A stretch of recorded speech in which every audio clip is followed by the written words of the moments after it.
ai bari in gaya maka tun daga tahowa ta na san akwai alkhairi a wannan aikin. Ka san akwai abin da tun kafin ka yi shi zaka ji zumma da kuma yin abu. Jiya ba da gaya maka ana ruwa amma haka nan na gaya maka nace sai na zo saboda na ji a raina cewa wannan aikin fa is perfect. To insha Allah wannan aiki ba abin da zan ce sai na ce masha Allah kuma ubangiji ya Allah ya bamu nasara akan aikin da muke. Duk abin da zan faɗa yanzu bai zama lalle ya gamsar da ɗan kallo ba fiye da yadda zai gani da idan shi.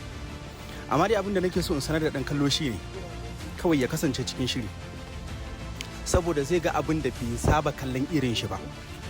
Abin da yake kallo ne amma fa zai zo masa asigar da ba irin sa ya saba gani ba. Don haka kawai kowa ya zauna cikin shiri. Wannan aiki insha Allahu zai bada mamaki fiye da yadda ake zato ake tsammani. Like babu abin da zan iya cewa sai dai in ce ina godiya ga ubangiji da yasa location din ya zama so amazing, so funny. Like ban taba da jin daɗin wani location kamar haka ba. Don dai babu abin da zan iya cewa 'yan kallo iyaka su tanaji datan su, domin kuwa za mu kawo musu abu sabo da ba su taba gani.